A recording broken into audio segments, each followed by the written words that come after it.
Hello and welcome back to my channel, Preparing for Retirement. My name is Martha, and as the channel is named, this channel is about how I am preparing for my retirement, which is us selling our house and going overseas and for several years at least, beginning to slow travel. So in this video, I wanted to go over how I've used the software Boldin, formerly NewRetirement, to put in what my retirement plan is and see if it was actually a viable plan. And this is actually, in my opinion, a great software. It allows you to get very granular, so you can put in a lot of detail or you can put in a little detail if you don't want to really go to all that work. They do have a free version, which has a few less uh, analyses tools, but the main software itself is the same. So you could do this with the free version, but I did pay for it. It was $120 a year, so $10 a month. And for me, it's given me peace of mind with the extra tools that it has. It also helps me walk through when I want to do Roth conversions and how much to do to maximize my tax efficiency and stuff like that. So there's some really complex things here. So I'm going to try not to have this video go on forever with how you set up.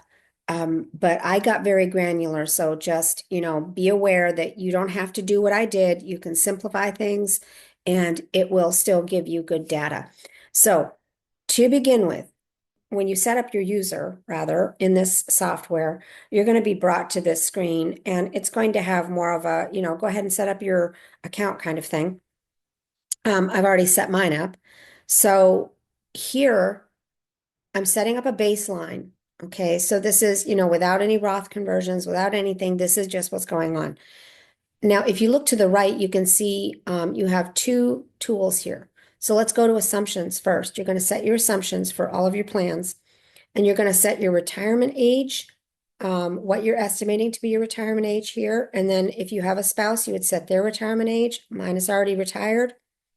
You're going to decide, are you looking for a withdrawal strategy just to cover your spending needs? Are you looking to max out your spending according to what kind of income you're getting in? Or do you want to just do a fixed percentage, like if you want to do the 4% rule kind of thing? You can edit that here. And then you have three options for the budgeter. You can do a basic budgeter where you just put in, I'm going to spend $4,000 a month. Or a detailed budgeter, which you have two different amounts you're going to fill out, what you have to spend, so what's the bare minimum, and then what you want to spend. So you can flip back and forth between must spend and like to spend. And you can, if you notice when I did that there, it changed these amounts to update the plan according to that. Now, next, you're going to go into your rate assumptions, and you're going to set what would be a pessimistic scenario and what would be an optimistic scenario. They do have default amounts in here. I did tweak mine just a little bit. So you can see my pessimistic is that the inflation rate every year is 6%, that the medical inflation is 6%, Social Security cost of living adjustments only 1.5. And then the housing appreciation rate, I don't think I really touched that too much because we're selling our house in less than a year anyway. But you can stick with the defaults or you can tweak them a little bit, whatever you're comfortable with. And then lastly, for taxes, how do you want to, what plan do you want to use for your taxes? So the current tax rates have the lower two brackets being 10% and 12%. So that's what happened in Trump's first term was they voted in a reduction in that second tax rate from 15 to 12. I think they're going to vote that in again or make that law now. I think they're going to make the change permanent rather. So I've said use current tax rates. If you don't, you just change to the 2017 tax rates and you can assume that they're going to change it back to 15% for that second tier. Okay. And then if you click your overview, you're brought right back to this page. So now that you've done your assumptions, you're going to go into your forecast. And you can either view the forecast in today's dollars or future dollars. So you can switch over to future dollars. And then I just stick with average. I have put in pessimistic, but to say that the pessimistic is going to be, 6% inflation every single year, and my Social Security only increases by 1.5, and, the market only, performs at, 2%. That's just, the globe is going to implode.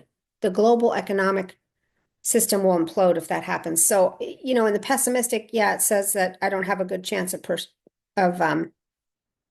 making it past 2058. But, the fact is that if anything like that were to come to pass, there are a lot bigger problems in the world that, whether or not my portfolio lasts, it's just really not on it's not in the realm of what I'm going to be concerned about in 2058. So, I'm going to be in my late 70s, early 80s.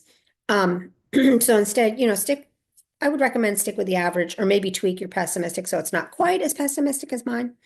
But anyway, so you just set, how you want to see the forecast. Okay, so now we have the bones in place. And so now you're going to go in and you're going to enter your details for your accounts. So coming here to connections, you can connect your financial institutions. I found that it wasn't connecting the institution that had my mortgage. It's a small local credit union. And so I chose not to connect because it was a real hassle to, try to keep everything current all the time. So I just went ahead in and I just entered it by hand, and I come in every couple of months and make adjustments here. But you just click here, and then you can see I have my list of my accounts with the contributions, because I have a 401k.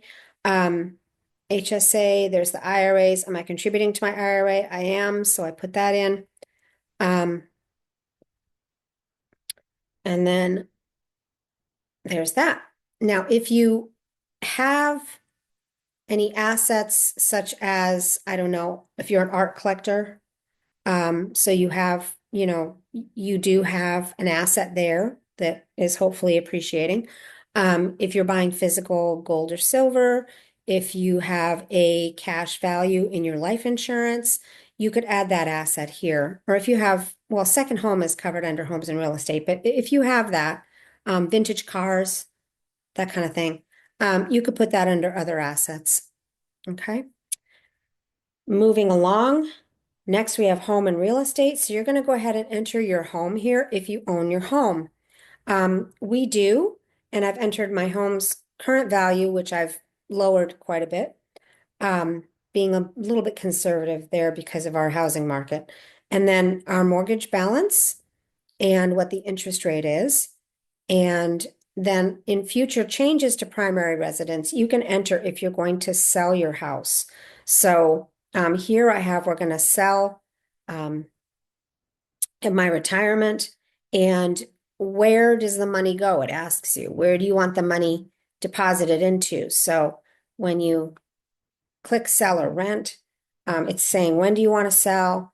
And then it'll estimate what the value will be then. And then where do I want the money to go? I want it to go into my cash management account. And then after that point, I'm estimating a rent of $1,000, and my residence will be outside the US. So it's real important that you enter the outside the US, because what they're doing here is they're calculating taxes for your income, in later years based on where you are. So there's that. So it's really thinking through about where the money's going when it comes in, so that it knows where to withdraw your funds from if you're, needing to do drawdowns, or if you're doing a Roth conversion or anything like that. So you can see if you have a second home, or if you own a piece of land or anything like that. Are you planning on buying another home? So if I was planning on buying a home outside the US, I could enter that here, and it would ask me where the money's coming from and the whole 9 yards, to be able to make those adjustments in the accounts. And then if you're, again, planning on selling more real estate, you would do that, because this first one's just for your primary. So if you have, say, a piece of land and you want to sell a piece of land before you go overseas, you're going to put that here.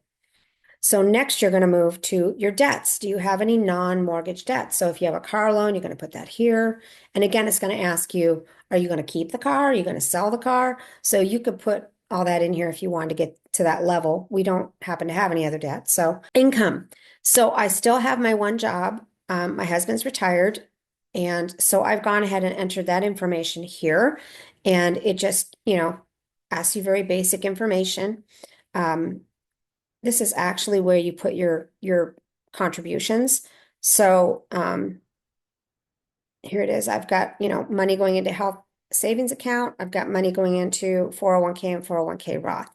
So that then pushes out to the accounts and assets part that you saw earlier. You're going to put in your Social Security at full retirement age here. And then you've got, well, actually, excuse me, I think this is, start collecting. So I said we're going to collect at 70. So these are our figures at 70. It's already extrapolated out based on our full retirement age. That's what it asks you for. And then here, passive income, I did put that I'm going to be earning 2,000 in dividends a month. Now, I'm already earning $2,000 in dividends per month, but it's in my my retirement accounts, my non-taxable accounts. So, I'm going to be earning more than this in dividends when I begin my bridge years. Some of that is going to be dividend income when I invest from the house sales.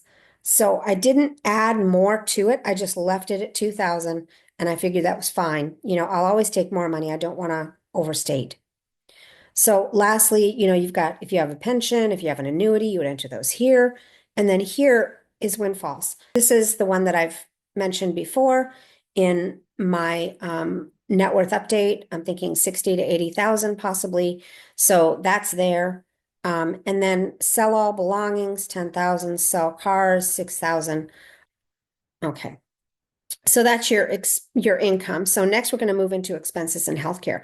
This is where you can get super granular. So you're going to set up your reoccurring expenses. And so you can do basic budgeter and you can just put in, what are your general recurring and then your housing and that'll be it, right? Or you can go granular like I did and do detailed budgeter. And then it actually asks you, your mortgage is how much and until what date. And, your rent is how much from what date to what date. And then if you have life insurance, how much you paying for that? When does that start? When does that end? That kind of thing. It gets super granular. And I really like it because I can really model out, what I think we're going to see. And of course, this whole time that it's planning it out, it's taking those as your beginning numbers and it's indexing for inflation according to the assumptions that you set. Actually, right here, assumptions that you set in your rates. So if you need to edit that, you can see that you can add as much as you want to add. So it's already taken the mortgage and it's taken the rent from my prior entry. So I don't have to enter those. And in fact, I can't edit them here. But like I have my cell phone, I'm going to keep my T-Mobile plan as of right now. That's our plan. So that just stays until my lifetime. And then internet, this is our home internet. So we're already paying for it and it's going to end when we retire and sell the house. And at that point, on my retirement age, then we get a VPN and we get international internet on an eSIM. And I'm estimating about $10 a month. The last plan I looked at was per person. It was like three gig or something like that. And it was $59 for a global plan. That's that's like $5 a month each. And think about most of the time when you're on your phone, you're going to be probably in your house and on wireless. So this is just for like when you're walking around the streets, be able to pull up a Google map, Google Translate, look up a place when you can't find it, that kind of thing.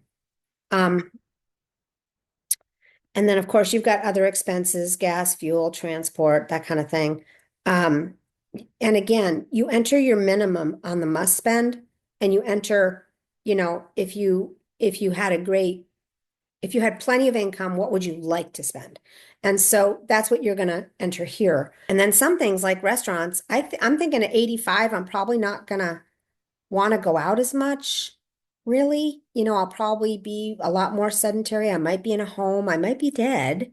But I've got the restaurant spending pretty much gone at 85. I mean, you can change that. It doesn't matter. It's just a few dollars. Um, then we've got our flights. We're budgeting $750 per month for flights. Under like to spend minimum 500. Understanding that when we're in a region, we're not taking a flight within that region. We're going to be taking like a $30 train ride or something. I have grandkids that I haven't really been able to spend a lot of time with, so we're really going to be indulging with activities and, creating memories with them. So I've got that. And then here, you've got right now I have a home, so I have homeowners insurance, and I have cars, so I have auto insurance, and those are both going to end. Actually, that one needs to be my retirement age. Those are going to end with my retirement age, whereas the life insurance I'm planning on carrying out until we are both collecting Social Security, and then, we're fine. And then, gifts, if you have anything job related that you're spending. And then this is just your subscriptions like Netflix, Hulu, stuff like that. If you had any financial charges, that kind of thing, $30. So you can see that under like to spend, I'm coming in at 3,100 and must spend 2,600. So that gives you a real nice cushion, a real nice buffer. But you can increase those if you want to. I think that's all doable based on what I found in my own research and what I've seen with other travelers that are putting their information out there. I think that's very doable. Okay, so once you have your reoccurring expenses, and I have it set to like to spend, I want the larger amount showing. For one-time expenses, I do have, we have a trip coming up that I still need a little bit of cash for. Most of it's paid for. And then we have our move when we actually leave the United States. And I've set it to $12,000 because we might take a cruise to Australia, but we might fly into Europe and spend a month or two in Europe and then make the rest of the trip. I don't know. But anyway, I have $12,000 just in case it's the cruise, because those are expensive. And I do want to be able to do excursions along the way. So anyway, I've set that up. And then lastly, if you're going to do disbursements, we're setting this up for housing. And you can tell where is this going to come from. So you can designate where you want it to come from. Medical expenses before 65. I don't know why it shows it this way, because when you click in, you can see that I guess it's the amount now, I guess would be the zero. But anyway, I have filled out, I did get a quote from Warren and Julie Travel for a fairly comprehensive life insurance, not life insurance, excuse me, medical insurance. And I'll put his link below in the description if you want to get the information from him. He is a licensed insurance agent, and virtually every plan that you hear about on the internet, he can help you with. He does have a relationship with all of them, and we found the one that worked best for us. Giving that we're going to be coming in and out of the United States as I help care for my mom, who is in her latter years. And so I do try to help out there for part of the year. And so, so I found the one that worked for us in any case. But right now it's showing zero because I have insurance through my work. Okay, and then lastly, when you're 65, what are your medical expenses going to be? Well, I have that we're probably going to do an Advantage plan. It doesn't even have to be a particularly good one because we're not going to be here. And I'm going to have insurance elsewhere. That's worldwide insurance. So probably need to adjust that amount. That needs to go to 200 because I ended up changing to a different plan. And of course, those amounts are going to be indexed for your age. And if you see, every time you update your plan, if you already have it completed, it's going to go ahead and show you the change that makes in your plan. And then spouse, I'm going to up his because he is older than I am, just to reflect that he's older. Okay. All right. So we have our insurance costs post age 65. And then lastly, long-term care.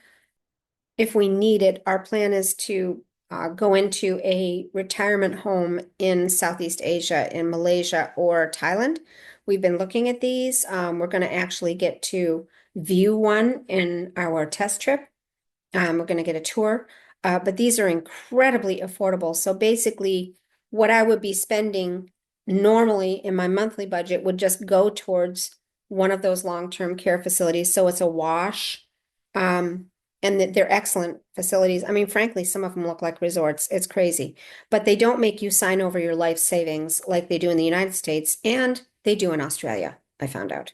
So, we're trying to leave our kids some inheritance if possible and our grandkids. And so it's really important to us that we not be in that situation. So I did put you have a long-term care policy because we have it accounted for.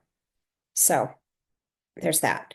Lastly, or just about lastly, you're going to do your money flows.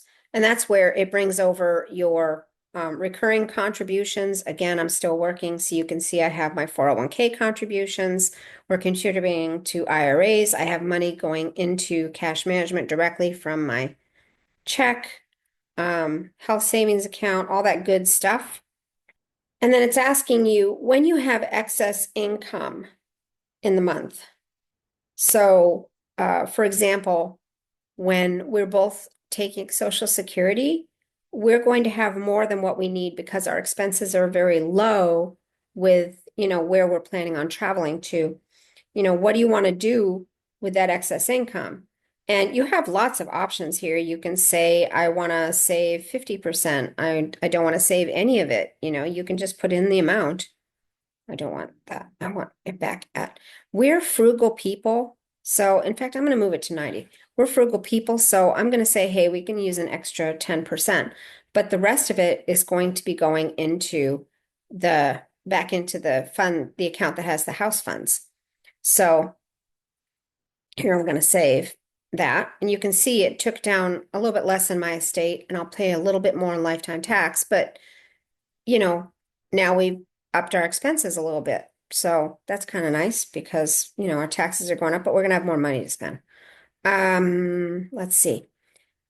You're going to decide how do you want to set your withdrawal strategy. I've already set it on based on our spending needs. I can set it to 4%. I can set it to, whatever the maximum is for that year based on how the market does or whatever. And it will model that out based on historical averages. And then lastly, big transfers. Are there big transfers? So this is how I've modeled out our house proceeds. And so I did create 3 accounts, one for house funds, one for where I want the emergency savings to go. It'll go into cash management. And then I've got another account called future bond purchases. And that's going to be here where I'm going to buy to make a bond ladder. So I'm saying, okay, when the house sells, these are going to go here, here, and here at these different points in time. Okay, lastly, what do you want to do for your estate planning? Do you want to leave a legacy? If so, how much? There's all kinds of options for you there. And then they kind of call you on the carpet and they're like, what have you done and what haven't you done? So I've got, 5 of these items completed, 2 not completed, and I may not do, but, they're just saying, have you thought of everything? You need to think of these things. So lastly, it goes over your profile once again. It does ask you to fill out your objectives in doing this, and then, make some notes. I don't know why they do that, but whatever. And then again, these are the rate assumptions that we entered in here. Okay. And so having completed all of that, I come back out to my overview, and my retirement plan has a 99% chance of success. They don't give 100. They just don't do it. And it's based on running basically like Monte Carlo type situations. You know, they could run like 1,000 scenarios to see how it's going to do. And you can click in and explore the projection. Um, Again, see, they ran a Monte Carlo of 1,000. And then with the paid, there's like all kinds of these little um, extras. So I can go into the Monte Carlo and I can change the parameters. I can vary the, general inflation, the medical inflation, the whole 9 yards. Um, then you scroll down and it'll show you, the various situations there. I am going to go back out to overview. Okay. And explore. Okay, I'm back where I was. So then they kind of go into there's a 99% chance. Are you going to be able to leave your legacy? You're going to be able to do that. And then just a reminder, this is what you said your objectives are, have you met them? Now, a couple things I really like about this particular software. They have a coach. You can see I have 2 items that they have suggestions for. So, it's saying, hey, if the pessimistic assumptions come to pass, you're not going to make it, right? You're going to have a lifetime debt to be able to live out your time. And we saw that in the drop a few minutes ago here. If I change it to pessimistic, here's the drop. And that's where it's saying, okay, from here until your age of death, you're in the hole, right? So they're just warning you here that, you're accumulating a lifetime debt. So what are you going to do? I will tell you, I'm not worried about this because, this is saying if you go forward with basically the economy in shambles and you just keep going along your way spending whatever it is, say $4,000 a month, this is where you're going to end up. Well, anyone that has any measure of common sense is not going to do that. If you see things starting to pull back, you're going to pull back your expenses and you're going to continue to do that. You're not going to wait until your accounts are completely out and then go, whoopsie. You're going to see that things are taking a downturn and it's not going according to forecast. And you're going to immediately figure out, what do I need to do? Do I need to come back to the US and take a part-time job? Do I need to, maybe concentrate on the very low cost of living countries like Vietnam, like Cambodia, like Peru? There's so many of them. But do I need to really concentrate on living there where I can live for, $1,500 or less instead of $4,000? You're going to make adjustments to mitigate this. So when it's just talking about the pessimistic assumptions, and I basically have the apocalypse happening, I'm not going to worry about that. Now, if it said with average assumptions, you're accumulating lifetime debt, I'm going to pay attention to that. But I would have seen that. I wouldn't have an overview of, oh, let me take that back again. I wouldn't have an overview of 99%. So I'm feeling fine with that and I can ignore that suggestion. And then there's a to-do is my second one. You might have inadequate funds for your funds transfer. So I'm going to click that and I'm going to see, okay, modeling transferring 50,000. However, according to both optimistic and pessimistic, you may not have enough funds. So it's currently modeling 48,000. Okay, so I may need to go in and look and see for that $50,000 transfer, I may need to take that down to 48, or I may need to take it from another account. So you can make adjustments there. Now, let's talk about what I really love about this software. Not only do they have suggestions, on what you can do to improve, they have this tool called Financial Wellness Snapshot, and this is a paid feature. So you get this if you're paid. And they're going to tell you, where are you excelling? Okay. So you can see I have a good savings rate. My cash flow over the next 12 months looks good. I have a good total debt ratio, blah, blah, blah, blah, blah. So I'm doing really well there. So if I go now to where am I progressing? I'm making progress. I'm not there yet, but I'm making progress. So if one of us passes, we're only going to have my husband's Social Security, which is the higher of the two. So it's saying, well, you're only going to have 77% of your income, by the way. So, let's see if we can up that. Um, and then I'm making progress on my estate planning documents. And it actually estimated my earliest possible retirement date was already passed. So that was good. And then lastly, it shows you where you're vulnerable. This I like. So it's telling me I can increase my estate value quite a bit by doing Roth conversions. And so that's that's good to know. And then next month's cash flow, I don't know why it's saying that. I need to take a look at that because that's not right. But in any case,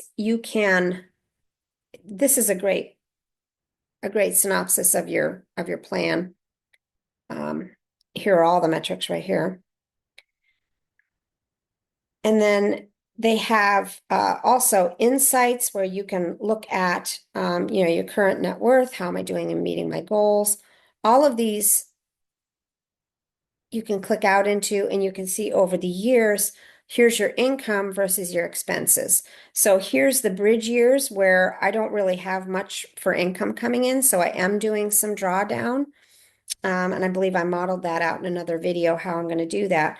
But then as Social Security starts, well, now we have, a surplus. And so it continues to be reinvested.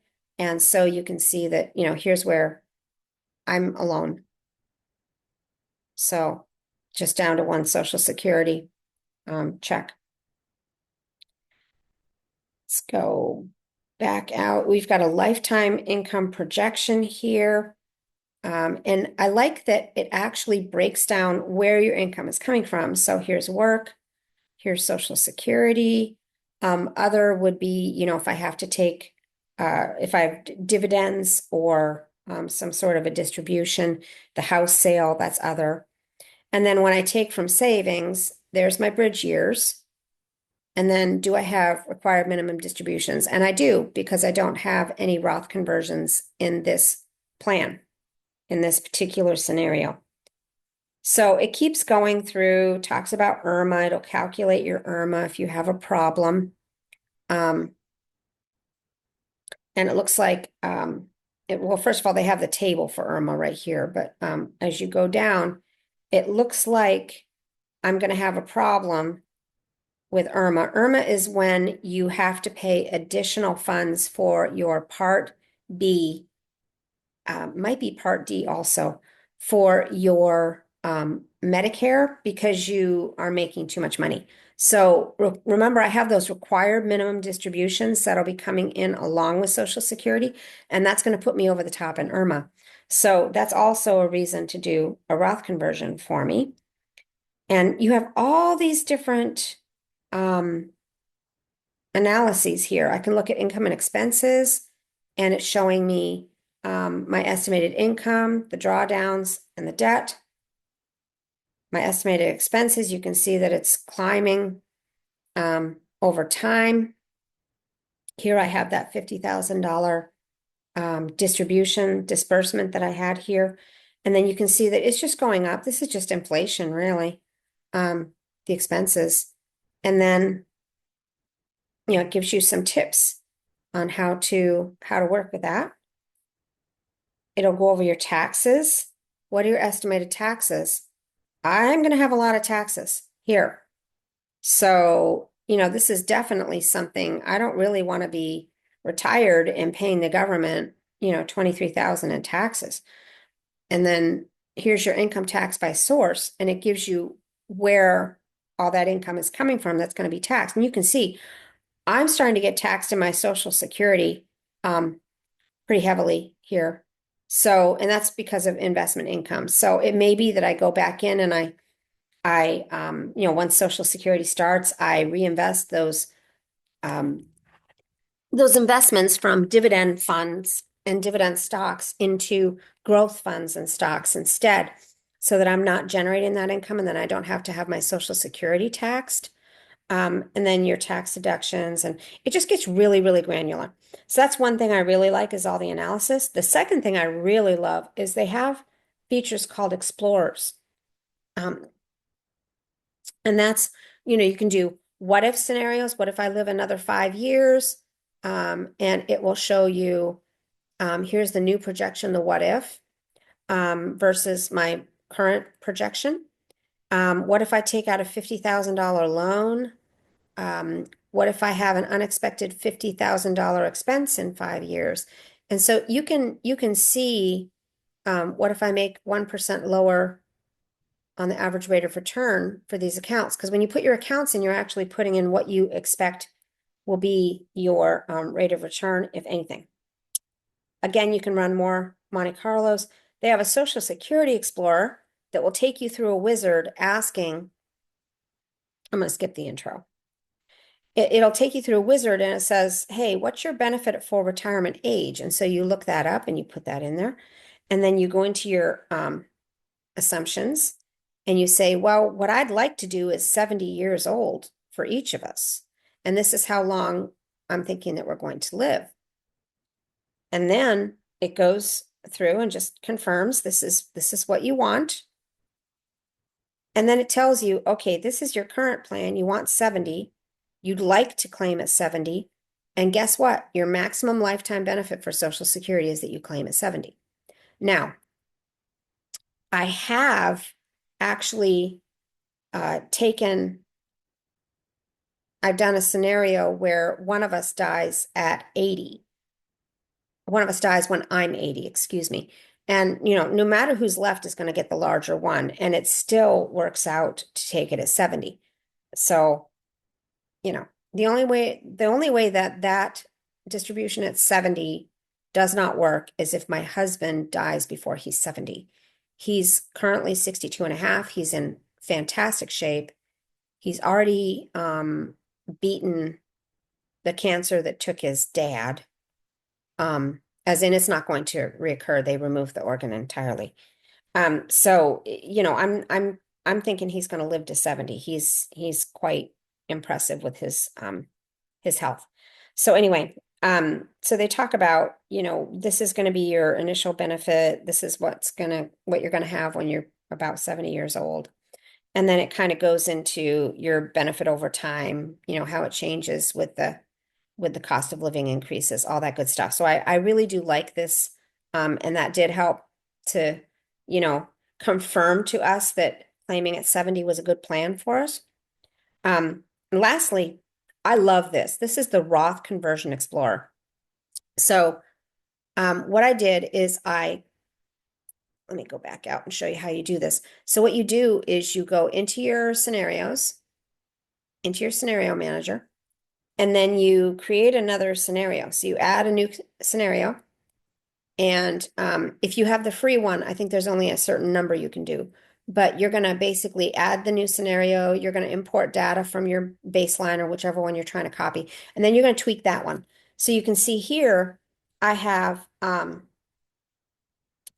baseline with the Roths that I've kind of tweaked them a little bit, but I want maximum estate value here. And so now you can actually go here, baseline with finessed Roths to estate value. And so it shows you, how you're doing with that one. But let's go back to the baseline plan. So when you're going through the Roth Conversion Explorer, I love this feature. It's asking you, what is your goal in doing these conversions? Do you want the highest estate value? Do you want to maximize out a certain tax bracket? Or do you want the lowest tax liability? So they're not necessarily all three of them the same plan. So I usually want to minimize out my tax bracket. I want to try to maximize my tax bracket to 10%. I don't want to pay a whole lot of money. And I have 7 bridge years that we have to play with to do these Roth conversions. And so I'd like to see how much can I get converted. I want to use my own cash to do it outside. I don't want to take from the conversion itself to pay for the taxes. And then, do you want to set up a specific start and stop age? Yeah, I want to change a range, choose a range. I want to go from next year to when I am 67, because that's when he starts claiming. So let's see my optimized plan. And you can see that if I do the conversions the way that they're going to suggest here, I'm going to have more money in my estate and I'm going to save $140,000 in taxes. It's giving 8 different conversions that I do.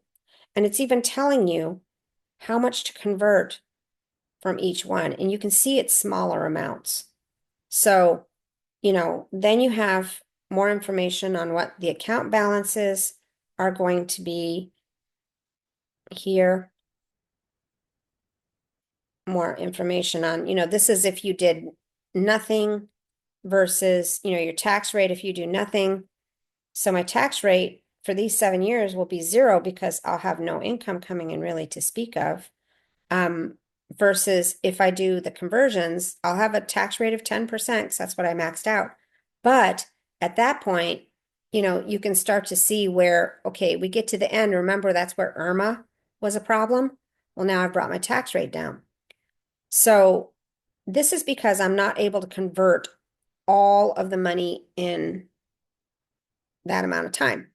So let's say that I change it and I want to do the 12% tax bracket limit, not 10%. Okay, look at that. I saved $220,000 in taxes. I have even more at longevity. So it's a little bit of short-term pain right now. And they're doing it all in 3 years to be able to max those out. I think there's a balance somewhere in the middle, and that's why I say it's finessed. So I can spread the love a little bit. But you can see the difference here. I've got just a few years where it's up, around 12%. It's actually effectively 11%. And then it drops down to 0 before it goes up to pretty much settle at 10%, because again, I didn't get it all converted. But here's the tax liability. This is where, it makes a big difference. So this is my dividends. And if you look at the current plan, I'm paying, instead of paying in 2050, instead of paying 11,000, I'm paying 21,000. That's $10,000. That's why you're coming up with quite a savings. So I really like it. And if you're looking at this and you realize, okay, this is great. With the optimization, I'm not paying $6,000 extra on my Part B. I'm paying 0. So, if you like it, you can then turn around and apply it to your scenario. Okay. So I really love the Roth Conversion Explorer. I think it's great. And then accounts and assets. I just want to show you one thing. As you are moving through these and setting it up, once you have it set up, you can come down and there's even more information here on the side. It's giving you very granular data. This is blank because I live in a state that has no state income tax. If you live in a state with income tax, you'll see that there. But here it's showing which federal tax bracket are you in. And remember, this is the scenario that doesn't have Roth conversions. So it's saying, well, how much are you paying for your tax and what bracket are you paying it in? So, it's got a lot of information, tax insights. Let's look at income here. And we're on taxes. Let's go to key info. They have a little Social Security summary here. And here's my lifetime income projection. I mean, this is just crazy. And this is because I've got those RMDs, remember, required minimum distributions, because I have not done the Roth conversions. So, I mean, my taxes are ridiculous. And that's why I have to take more money out to be able to pay those taxes. Then here's your savings balance, and it gives you the savings balance per account, which I love that because I can see, okay, do I need to change my money flows? So again, this is super granular, projected expenses over time. It's got lots of insights. So again, I just really highly recommend this software. If you want to be able to really plan out, um, is my plan going to work? I want to retire. I want to travel the world, or I want to retire to a small house, a cabin, in a rural setting, and I want to be able to take a trip of, around the world. You can put all that in here. You can do a one-time spend. You can enter, $10,000 in travel costs per year. Okay, so what I'm going to do is I'm going to go under disbursements. And I'm going to add a disbursement. This is how you do an annual expense. So I'm going to add $20,000. Oh, not 200, $20,000.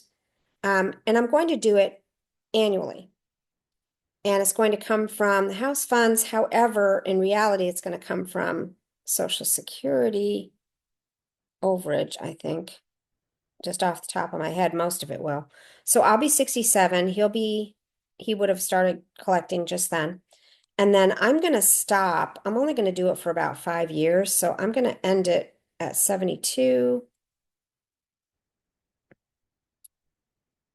It's not tax deductible. And it's like taking, oops, sorry, taking bucket list trip for 5 years.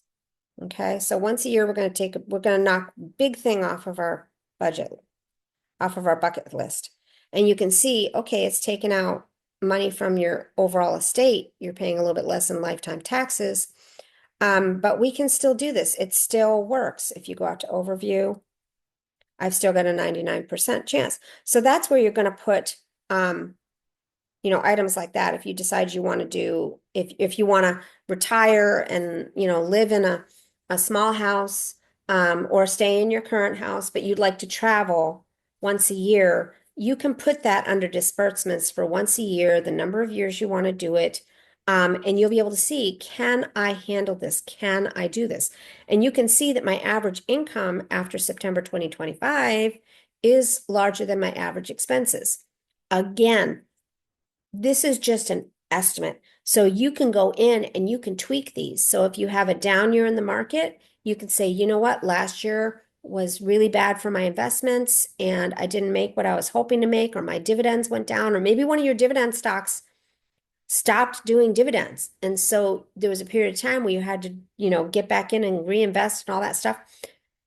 You can mitigate that with cutting back on your expenses. And that's why you have the like to spend versus the must spend. So you can just switch it to must spend. And then when you do that, wow, you have a lot more in your estate value, because it's saying, okay, you're not spending very much money for the whole time. Now, obviously, you wouldn't necessarily do that, but you could. So anyway, this again is Boldin, used to be known as NewRetirement. I really, really like this software, and I really suggest, if you want a granular vision, I think it's worth the $120. I'll leave a link below if you want to use my link. I don't think I get anything out of it, but I'll be honest with you, I don't know. As of right now, it is my favorite retirement planner just because of the level of granularity. I've been using this now for a good 6 months, just to make sure that, I could retire when I felt like I could retire. And I just love it. So if you have any questions, please drop them below and I will answer them. And if you've used Boldin, I would love to hear your thoughts on it. Like I said, it is a free program. You just wouldn't have as many of the bells and whistles, and you might not be able to set up as many scenarios or as many accounts. But you could certainly, get the plan across and, calculate whether or not Roth conversions would be good for you. You can combine several accounts into one and call it, one IRA kind of thing. It doesn't matter, right? You just want to see, can I retire given what I have? So anyway, if you like this content, please do like and share. I really appreciate it. In the coming weeks, I'm going to be reviewing another software that is much more simple than this and totally free. And it also runs, Monte Carlo simulations for you. It takes all of 5 minutes to set up. So, anyway, have a wonderful weekend and God bless.